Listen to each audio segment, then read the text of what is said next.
Bəli. Biz keçən dərslərimizdə Həzrəti İmam Hüseyn əleyhissalam haqqında əzadarlıqdan, onun mahiyyətindən, onun fəlsəfəsindən danışdıq və həmçinin Peyğəmbərimizin, səhabələrin, tabeinin İmam Hüseyn əleyhissalam üçün ağladıqları haqqında söhbətə başlamışdıq ki, vaxtımız bitdi. İbn Əsakir səhih hədislə Ayşədən bu hədisi nəql edir. Baxın, hədisin kimdən nəql olunduğu, e, harda nəql olunduğu çox önəmlidir. Çünki nə qədər qarşı baxışlı tərəfdən nəql olunsa, müxalif tərəfdən nəql olunsa, o qədər də yəni bu işin dəqiqliyinə təsir qoyur. Ortaq məxrəcə gəlməyimizə təsir qoyur. Ayşədən bu hədisi nəql edirlər ki, Allahın elçisi yatmışdır. İmam Hüseyn əleyhissalam otağa girir, uşaq idi, ona tərəf gedir və Ayşə deyir, mən də onu Peyğəmbərdən uzaqlaşdırdım. Sonra getdim, öz işimlə məşğul oldum. Peyğəmbər yuxudan ayıldı və ağlayırdı. Səbəbini soruşanda dedi ki, Həzrəti Cəbrail, mən yuxuda ikən İmam Hüseynin şəhid ediləcəyi məkandan bir ovuc torpağı mənə göstərdi. Allahın əzabı onun qanına axıdanlara şiddətli olacaq. Sonra buyurdu ki, ey Ayşə, canımın sahibi Allaha and olsun ki, bu iş məni çox kədərləndirdi. Baxın, bunu dediyi zaman Əbu Bəkir, Ömər, Həzrəti Əli, Əmmar, Əbu Zər də orada idi. Yəni Ayşə buna oxşar çoxlu hədislər söyləyib.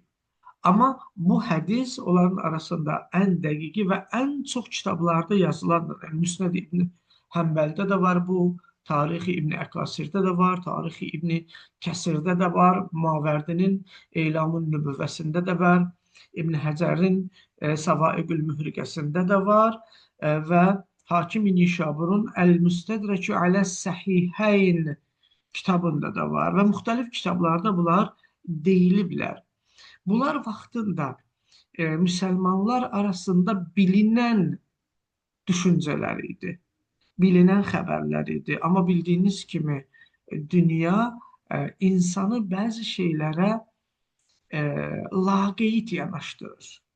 Baxın, biz bir şeyə laqeyd yanaşmağa başladığımız zaman hansı zamandır? Başqa bir şeydən serotonin aldığımız zaman, dopamin aldığımız zaman, başqa bir şeydən həzz və xoşbəxtlik əldə etdiyimiz zaman, bu bir şeyə diqqətimiz azalır. O bağlandığımız hər nədirsə, o bizi özünə cəlb eləyən, məşğul eləyən hər nədirsə, həzz verən, xoşbəxtlik hiss elətdirən hər nədirsə, bu birisini kölgədə saxlayır.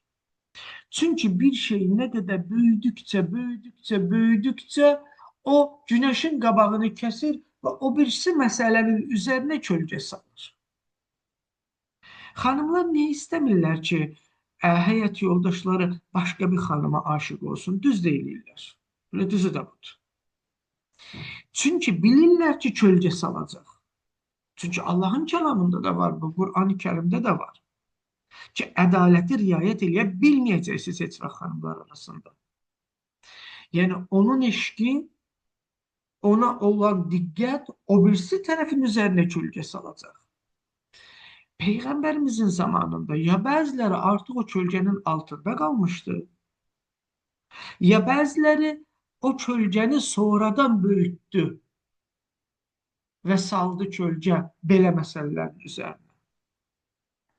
Peyğəmbərimizin dövründə ən çox diqqət olması məsələ Əhl-i Beyt məsələsidir. Görün, nə ağır ifadələrlə, nə dərin ifadələrlə, nə tünd və diqqətli ifadələrlə mərkəzləşib Əhl-i Beytin üzərində. Qur'an-ı Kərim və Əhl-i Beyti sizin aranızda qoyuram. Bunu bütün Sahabələr bilirdi. Bütün əhl-i sünnə qardaşlarımız da bilir bunu. Və onların kitabında daha çoxdur bizdən. Bunlar bir-birindən ayrılmayacaq. İkisi də haqdır. Ya Həzrət Əli dəfələrlə dönə-dönə tapşırırdı. Qızını dəfələrlə dönə-dönə tapşırırdı Həzrət Fatimə Zəhranı. Salamullahi aleyhanə. Ya İmam Hüseyni, İmam Həsəni dəfələrlə dönə-dönə tapşırırdı insanlara. Davamlı Əhl-i Beytin kim olduğunu bildirmək üçün hər gün namaza gedəndə gedib durğuzurdu. Ey Peyğəmbərin Əhl-i Beyti, namaza durun ha. Çünki Peyğəmbərimiz bilmirdi ki, İmam Əli əleyhissalam, Fatimə Zəhra salamullahi aleyha onsuz da namaza dururlar. Onları durğuzmağa ehtiyac yoxdur. Niyə gəlib hər dəfə durğuzurdu namaza? Peyğəmbərin Əhl-i Beyti durun namaza. İnsanlara mövzu göstərirdi, yol göstərirdi, anladırdı ki, budur ya dediyim Əhl-i Beyt bulardı. Bir dəfə əba altına alırdı deyirdi, bir dəfə mübahiliyə çıxardıb deyirdi, müxtəlif yerlərdə hədislərlə deyirdi, müxtəlif yerlərlə Ayşəyə tapşırırdı. Nə üçün təhliyə tapşırırdı ki, deyirdi ki, bax sən Əliyə qarşı çıxacaqsan ha? Nə üçün başqalarına deyirdi ki, bax filan yerin itləri sənin üzərə hürməsin ha? Nə üçün deyirdi ki, o mənim canımdır, qanımdır ya?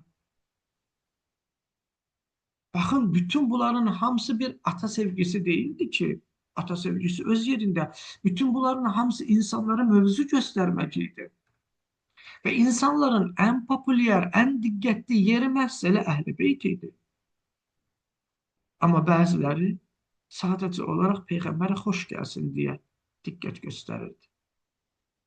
Çoxları Peyğəmbərdən sonra kəmələ qoydular. Amma bəzilər ki, diqqət göstərirdi, Təlhə kimi, Zübeyir kimi. Bunlar sonradan yollarını dəyişdilər. Yəni, diqqət elədikləri şeylər bu əhəmiyyətli şeyin üzərinə kölgə saldı. Bir uşaq oyuncağı görər, yemək yadından çıxarır. Bu cür. Və bu çox pis bir şeydir. Biz bir şeyə diqqət eləyək ki, başqa bir şeyi əhəmiyyətdən salsın. Məsələn, möhtəşəm Ərbəin ziyarətinə getməyi yürüş adlandıraq. Diqqətimizi yürüməyə yönəldək. Neçə dənə addım atdım. Necə piyada getdim. Bəh, nə qədər savab topladım piyada getməyimlə. Diqqəti buna yönəldikdə əsl diqqət qalır. Yürüş kimi baxdıqda Ərbəin ziyarətinin mahiyyətini unudur. İzdihama baxdıqda ziyarətin mahiyyətini unudur. Ziyarətin mahiyyətini unutduğu zaman artıq kölgədə qalır. Hər şey belədir. Peyğəmbərin dövründə Əhl-i Beyti unutdular. Yavaş-yavaş. Peyğəmbər qoymurdu unutturmağa. Unutturmaq istəmirdi. Qur'an-ı Kərim qoymurdu unutmağa. Və amma məsələ elə getirdi ki, Peyğəmbərimizin vəfatından sonra gözü götürməyənlər, qəlbi düzgün olmayanlar başladılar o unutturmağı yolunu açmağa. Məsələn, hədislərin qadağan edilməsinin səbəbi də budur. Əhl-i Beyti unutturmaq idi. Bir şeyə birdən-birə hörmətsizliyi olunanda avam, cahil insanlar ona cəsarət eləməyə başlayırlar. Avam, cahil insanlar. Necə ki, Həzrət Əli əleyhissalamın salamını alırdılar. İndi baxın, məsələ budur. Bunlar həmin sahabələrin gözlərinin önündə olub. Həmin sahabələrin övladları buna şahid idi. Abdullah ibn Ömər buna şahid idi. Abdullah ibn Ömər amma sadəcə izlədi bir çox şeyləri və başqa sahabələr. Baxın, yavaş-yavaş dünyaya diqqətlərini yönətdikləri zaman, yavaş-yavaş cəmiyyətin cəhalətinə tabi olduqları zaman şəkilləndi həmin cahiliyyət dövründəki cəmiyyət. Yəni, əsr-i səadətdən çıxıb cahiliyyət dövrünə girdilər. Çünki sadəcə olaraq divara suvaq vurmuşdular. Divarı söküb təzədən tikməmişdilər. Əsaslı təmir eləməmişdilər. Divara rəng vurmuşlar, satırlar bəzi yerlərdə. Divara rəng vurmuşdular, amma divar o rəngi qopub töküldü. Rəngi dəyişdi. Buna görə də həmin müsəlmanlar döndülər, qayıtdılar həmin cahiliyyə dövrünün müsəlmanlarına. Həmin şirinliyə qayıtdılar.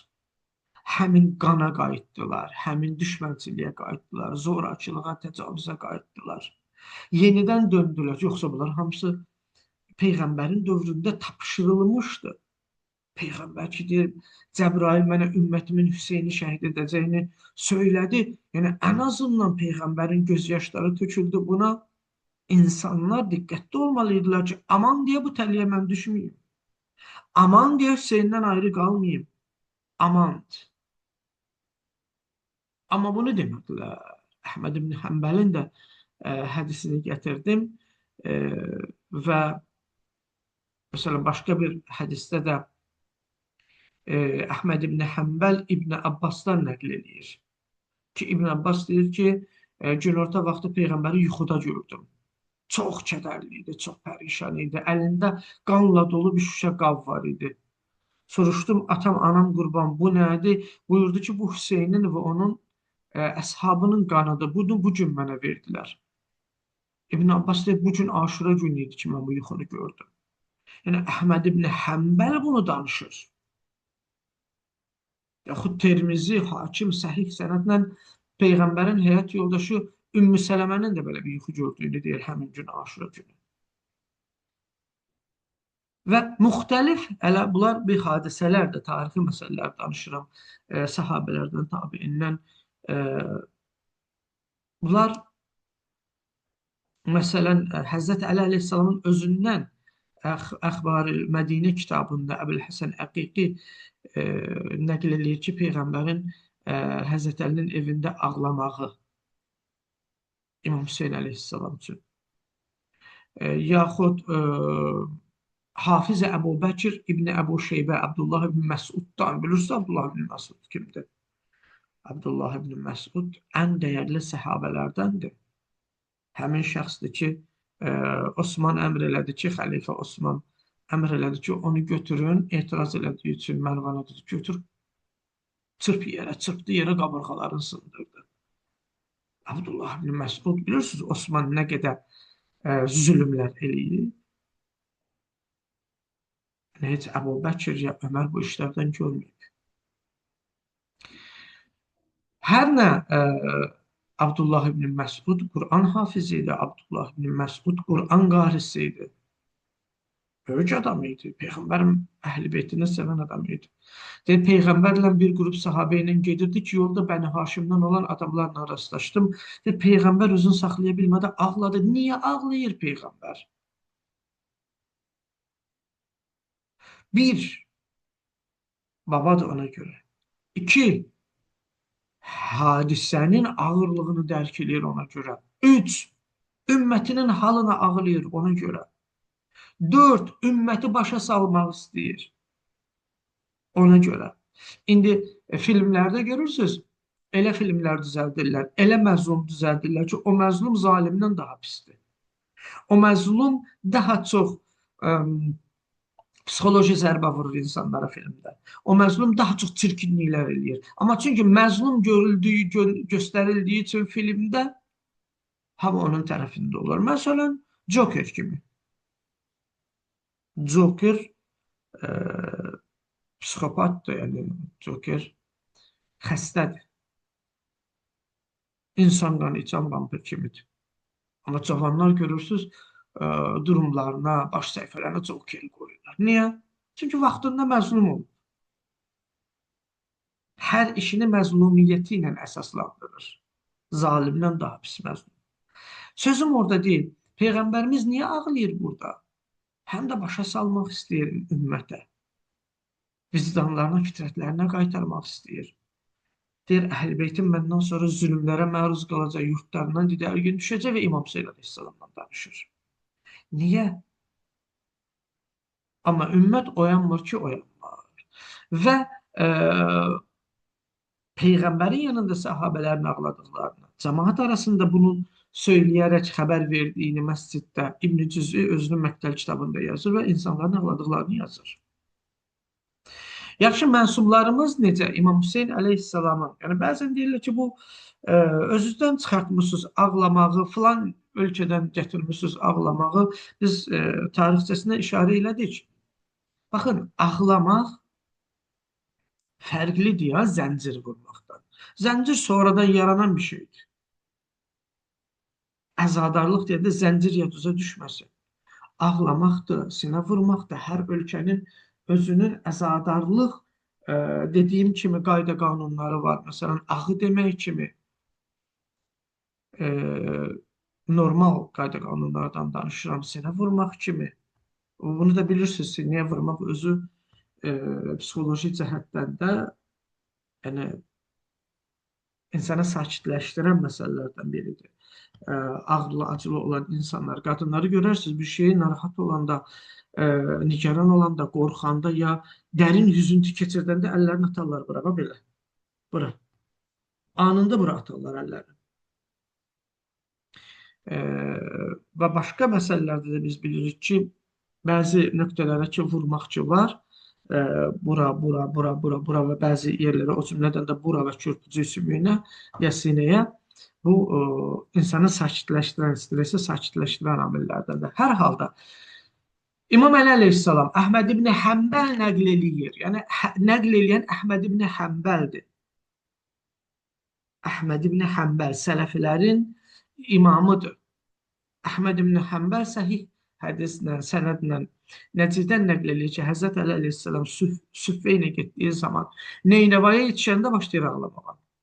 Peyğəmbər mənə xəbər verir ki, İmam Hüseyin burada şəhid olacaq.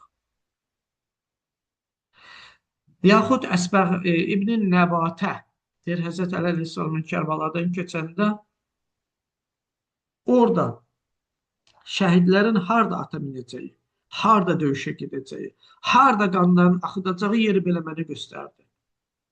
Dedi, burada elə cavanlar şəhid olacaq ki, yerlər, göylər, bütün varlıq onların halına ağlayacaq. Baxın, gözəl bacılarım, bəzi şeyləri biz şişirdilmiş deyə düşünürük. Aman deyə, tez geri çəkilməyək. Məsələn, deyiləndə ki, yerdə, göydə nə varsa hamısı Allaha təsbih deyir.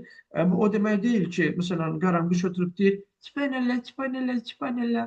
Ya ağac oturub deyir, Sübhanəllah, Allahu Ekber. Təsbih bu deyil ki.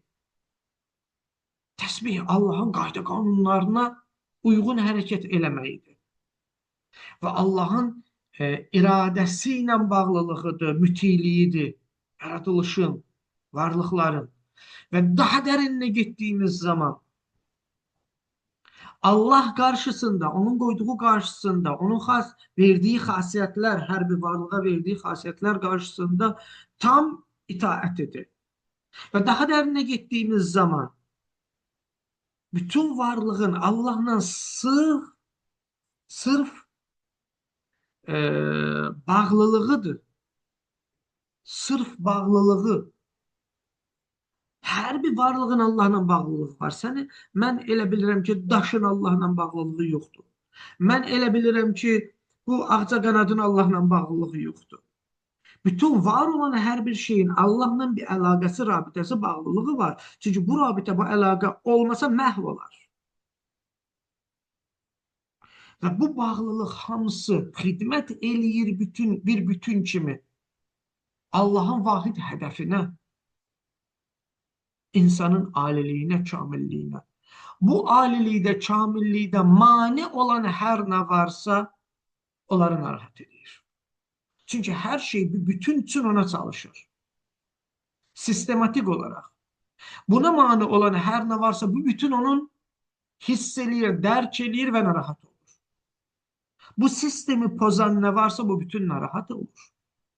İmam Hüseyin əleyhissalamın şəhid olması, yerlərin, göylərin ağlaması, bizim cansız, düşüncəsiz, duyğusuz saydığımız hər şey bu bütündən olduğu üçün, bu bütün pozulduğu üçün və İmamın verdiği feyzdən məhrum olduğu üçün, o enerjiden məhrum olduğu üçün narahatdır, nigarandır. Bu bilirsiniz ne deməkdir? Bu strukturun pozulması deməkdir varlığı aləmində. Bunu çatdırır. Görürlər ki, elə ağladı, elə şey olar, elə şey olur, belə olur elə şey. Qaranquş oturub əlinə dəsmal alıb mərsə deməyəcək ki. Baxın, Həzrəti Fatimə Zəhranın ağlaması haqqında məlumatlar var, hədislər var, sözlər var ki, burada deyilib, yaxud İmam Həsən əleyhissalamın özünün xəbər verməsi, ağlaması haqqında. Bundan sonra Əhl-i Beytdən İmam Səccadın özünün ağlaması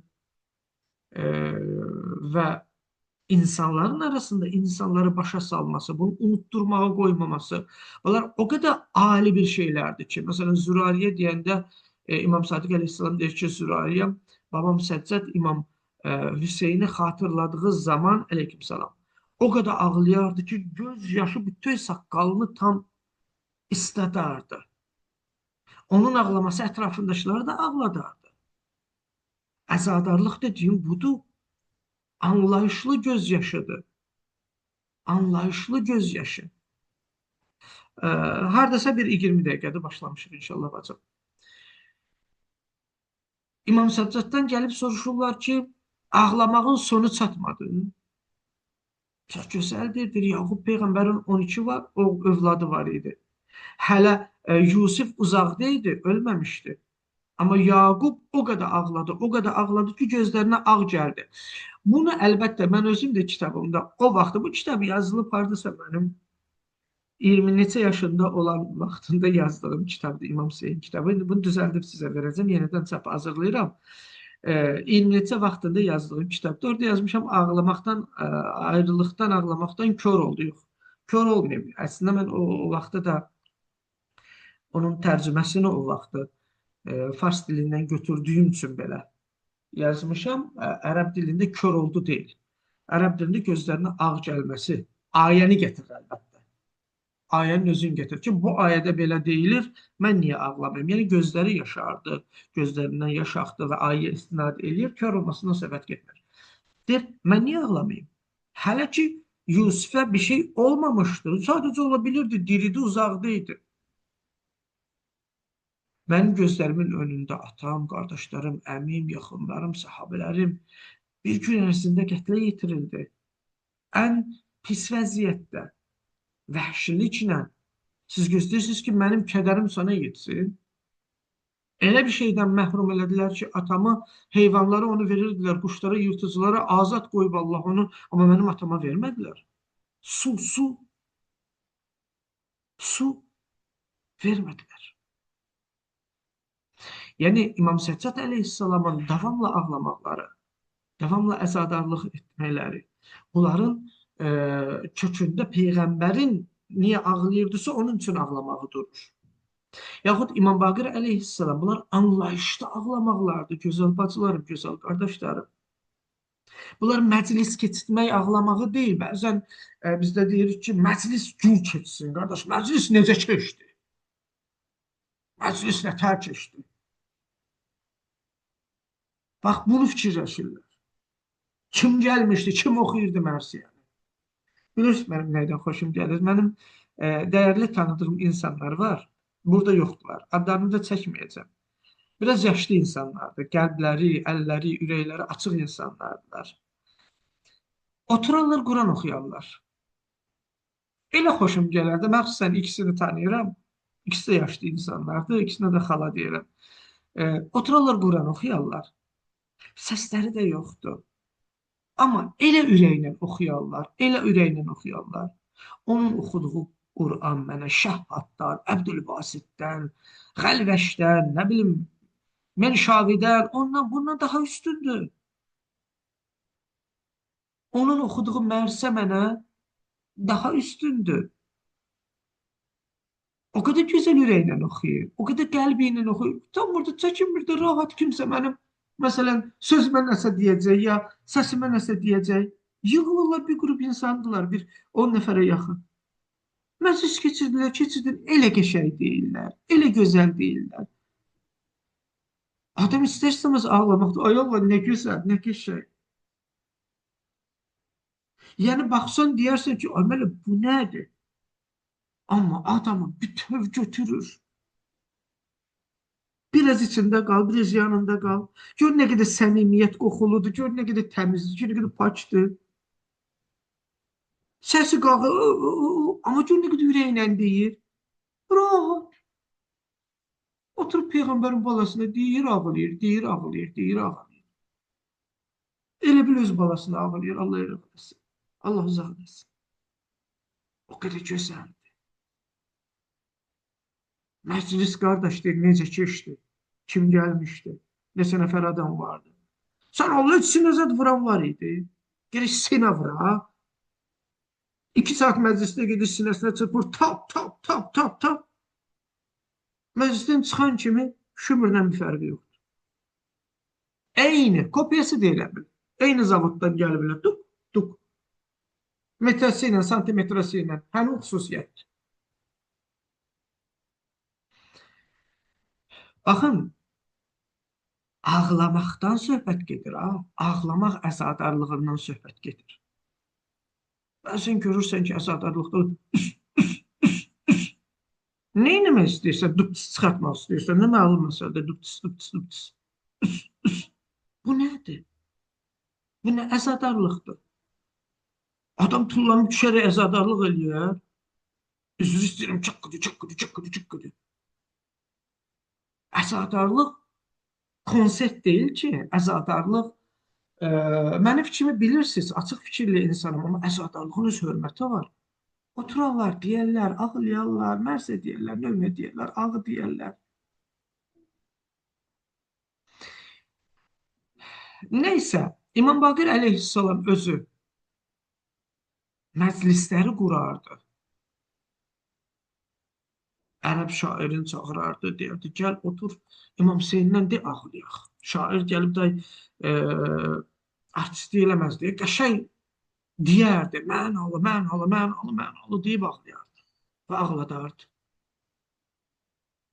İmam Baqirin Kümeyyətə dediyi söz var, deyir, əgər bu şeirlərin dəyərincə pulum malım olsaydı, hamısını sənə verərdim. Amma bu şeirlərin dəyəri Peyğəmbərin Həssan İbn Sabitə verdiyi xeyir-duadır. İmam Sadiq əleyhissalam özü, məsələn, oğlu İmam Musa Kazım, İmam Rızanın atası, deyir, Məhərrəm ayı gəlib çatdıqda atamı gülən halda görməzdik. Aşura günü isə göz yaşı tökərdi. Uyurardı, bugün babam Hüseynin şəhid olduğu gündür. Əzadarlıq məclisləri keçirərdi. Muaviyə İbn Vahab Aşura günü İmam Sadiqin yanına gələndə gördü, səcdə halında dua eləyir, ağlayır. Döndü Muaviyə İbn Vahaba dedi ki, istəyirsən uzaqda ol, istəyirsən yaxında ol, Hüseyni ziyarət elə. Buradan ziyarət elə, buradan. Qəmli ol, ağla, yəni empatiya qur. Özü də başladı ağlamağa. Həmin günü deyir biz ancaq Hüseyni ağladıq.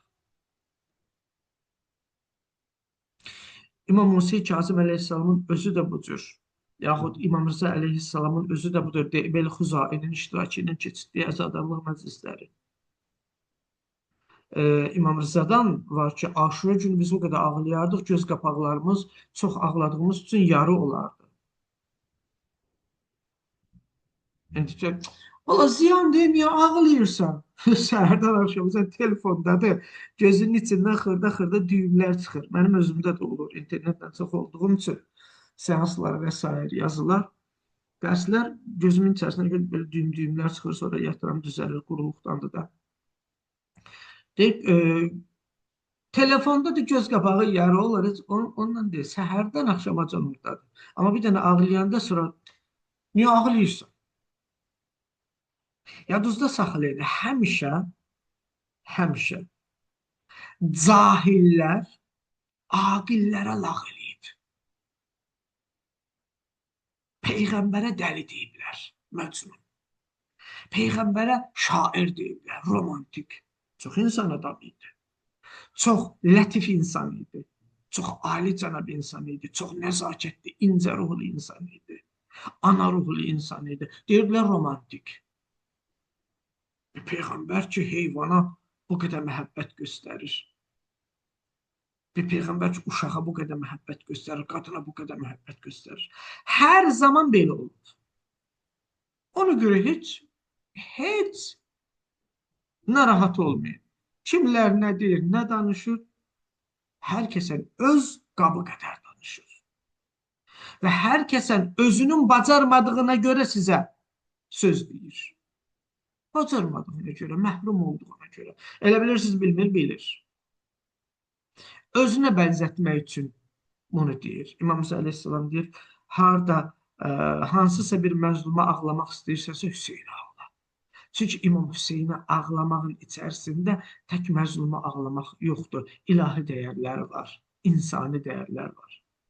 İmam Zavadın yaşadığı dövrdə də maniyəsiz şəkildə də İmam Rızanın dövründə olduğu kimi əzadarlıq məclisləri keçirilirdi. Amma İmam Hadinin müasiri olan mütəvəkkil ki, çox iyrənc və qəddar bir insan idi, onun dövründə belə olmurdu. Yəni, hətta İmam Hüseynin qəbrini də dağıdıb yerinə yeksan eləmişdi. Üzərindən su da buraxmışdılar. Qəbri ziyarət eləməyə gedənləri həbs edirdi.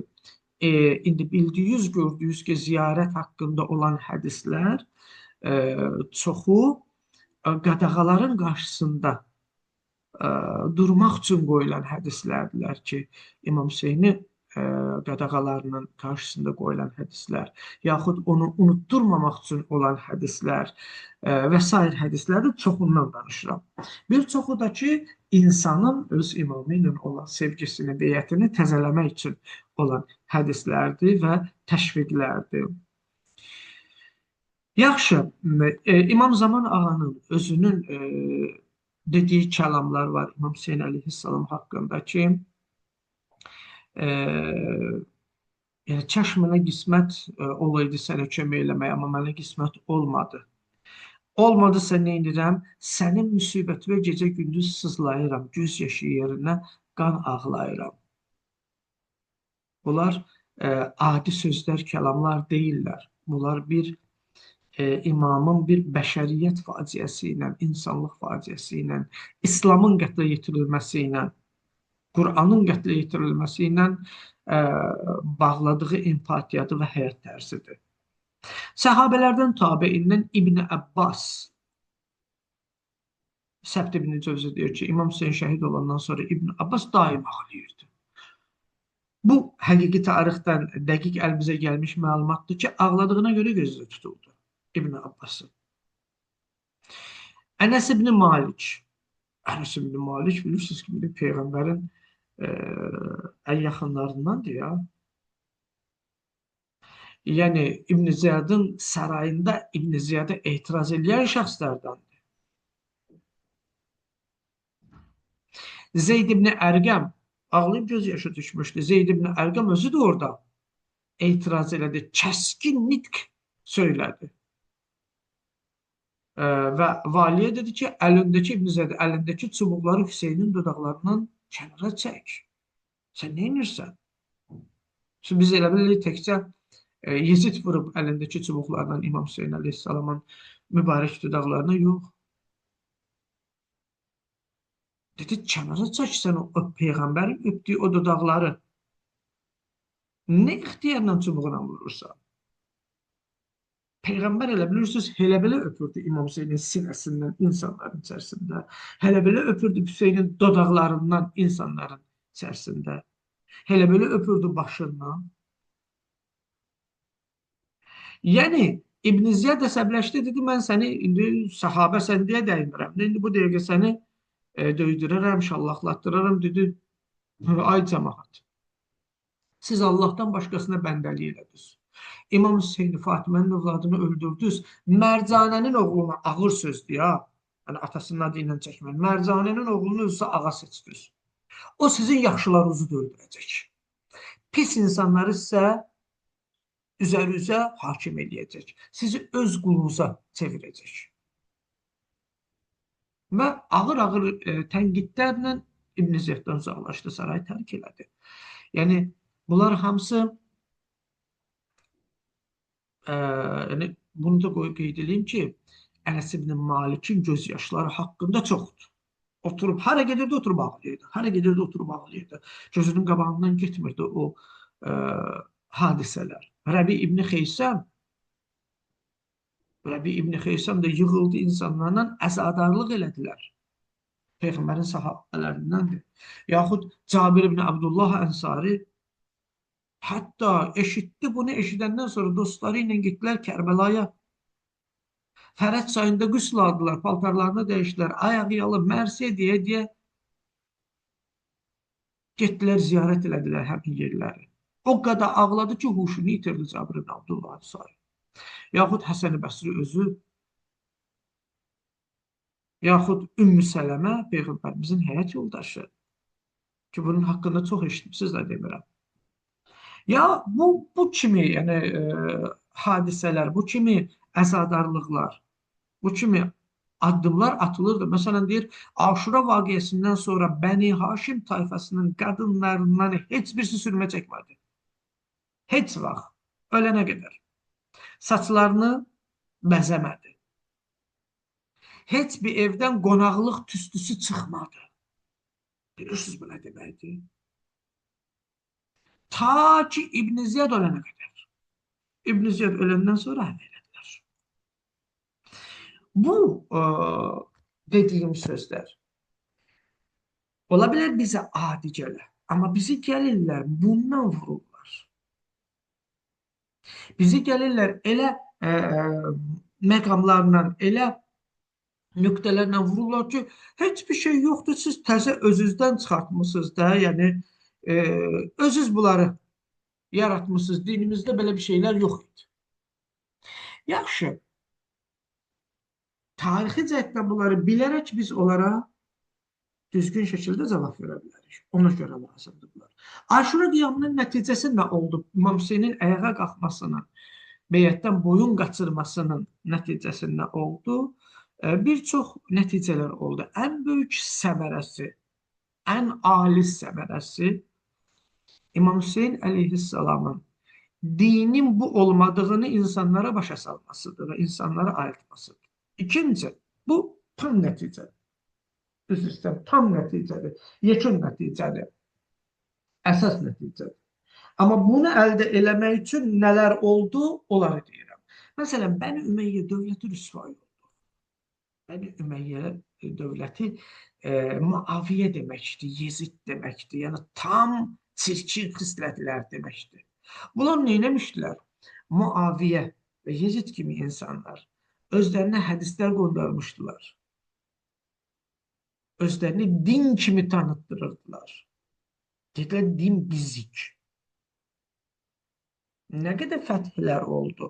Onların xəbəri yox idi ki, Məkkə, Mədinə əhalisinin xəbəri var idi də, Əhl-i Beyt kimdir, bunların dəyəri kimdir, Peyğəmbərin olduğu yerlərin əhalisinin daha çox xəbəri var idi. Bunlar ki, getdilər, yaydılar, işğallarla İslam adı altında işğal eləyərək ölkələri, insanlara zülm eləyərək yaydılar. Bəli, zülm eləyiblər. Birinin evini gedib zorla dini qəbul elətdirmək zülmdür də. İslam qılınc gücü ilə getmədi. İslam qılınc gücü ilə getmədi. Amma Muaviyyə qılınc gücü ilə getdi. Amma Abbasilər qılınc gücü ilə getdi. Müsəlmançılıq qılınc gücü ilə yeritdilər. Əlində qılınc adam gəlib mənə dediyini qəbul elə, mən qəbul eləyirəm. Mənə gəlib mövzu oxuyub qəbul elətdirmir ki.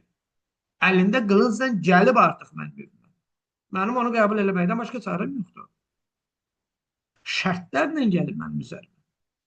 İslam qılınc gücü ilə yayılmayıb deyəndə Peyğəmbərin dövrünü nəzərdə alın. Həzrət Əlinin dövrünü nəzərdə alın. Onların yaydığı İslamı nəzərdə alan, həqiqi İslamı nəzərdə alın. Əlində qılınc götürüb hara gedirsənsə bu gücdür, zorakılıqdır. Heç boş yerə. Baxın, bunlar özləri üçün İslam tanıtdırırlar. Dedilər, İslam bizik, İslam budur. Hədis düzəldirdilər, nə oldu? Mücahid deyir ki, o vaxtlarda yaşayan bir insan Mücahid. tanınmış alimlərdəndir, Mü'təzilə alimlərindəndir. Mü'təzililər ağılla kəlam elmində, İslam əqidəsində imza atmış insanlardılar, alimlərdilər. Bir var Əşərilər, bir var Mü'təzililər. Mü'təzililər bizə daha yaxındılar. Hər halda Mücahid o alimlərdəndir, deyir ki, Allaha and olsun bütün cəmaət Yezidə nifrət hissi ilə lənət göndərirdilər. Bütün cəmaət. Yəni Yezidin qüruru, sevinci çox çəkmədi. Məqsədinə çata bilmədi şeytan. Nə baş verdi? Başlandı insanlar Yezidə qarşı onun simasında aparılan, tanıtdırılan çirkinliklərə qarşı nifrət eləməyə. Artıq insanlar ayırdılar, dedilər, İslam budur, o deyil. Məsələn, Übeydullah İbn Ziyadı dəvət eləmişdi Dəmişqə. Hərəm sarasını aparmışdı, əyyaşlıq eləyirdi, tərbiyəsizliklər eləyirdi, sevinirdi, boğazında qaldı. Boğazında qaldı. Və məcbur olub özü boynundan ataraq İbn Ziyadı lənətləməyə başladı. Yəni, əvvəlcə nə eləmişdi Yezid? Təkəbbürlə rəftar eləmişdi. Əhl-i Beytin əsir düşmüş xanımlarına qarşı, uşaqlarına qarşı.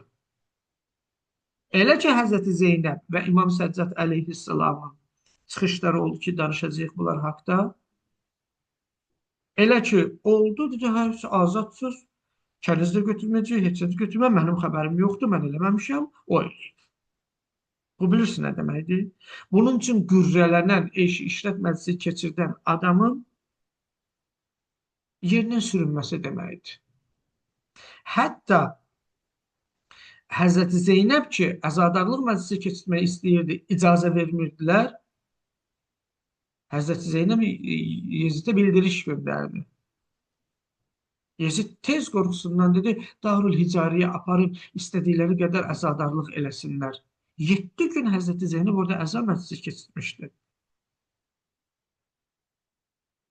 Hətta təsirə düşən insanlar Yezidi terror eləmək istəyirdilər o vaxtda.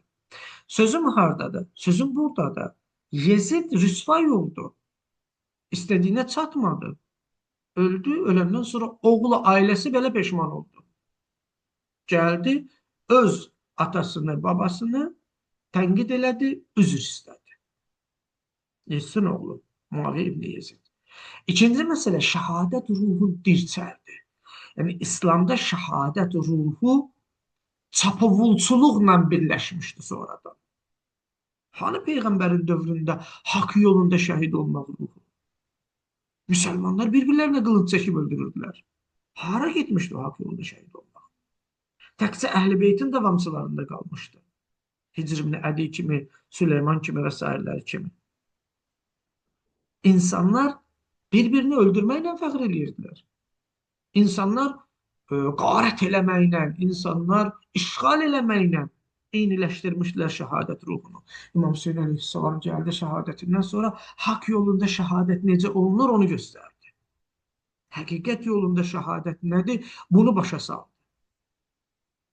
Yoxsa dönmüşdü döyüşlərdəki maddi istəklərə olan ölümdən bir.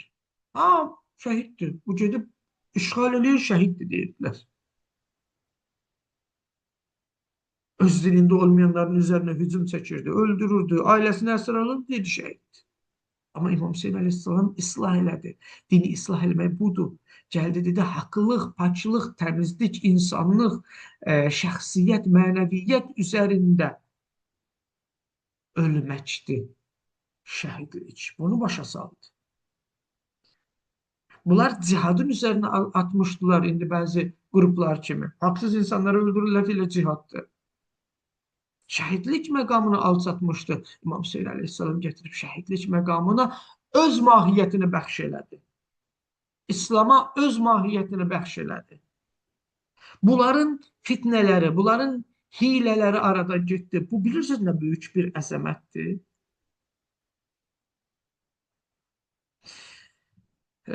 Müxtəlif cəhətlərdən də İmam Hüseyin əleyhissalamın qiyamından sonra oldu ki, burada oxuyarsınız, var hamısı, hər bir şey var, burada qeyd olunur. Bugünkü dərsimiz bu qədər kifayətdir. Kimin sualı varsa buyursun, zəhmət olmasa. Baxın, bu mövzular adi mövzu kimi görünməsin ha sizə. Bu mövzularla bizi vururlar. Qəşəng də vururlar. Yerində də vururlar. Baxıram, görürəm. Heç nədən başı çıxmayan biri gəlib, dəyərli insanlara elə buradan vurur ki, bu yerlərdən vurur ki, məlumatı ya yoxdur, ya unudur, ya orada yadından çıxır, cavab verə bilmir.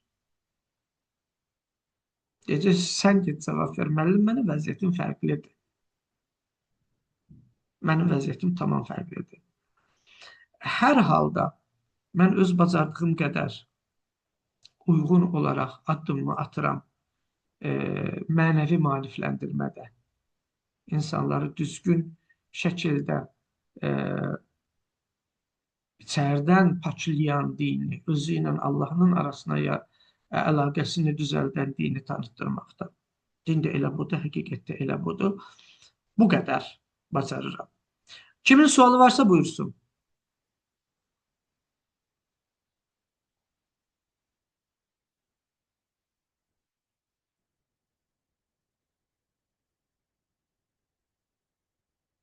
Elə bilirəm ki, sual yoxdur. Əfsanə bacıda yoxdur, sual da yoxdur. Sual yoxdursa dərsimiz elə bu qədər kifayətdir. Təşəkkür edirəm, minnətdaram. Allah Taala İmam Hüseyin əleyhissalamdan heç birinizi ayrı salmasın.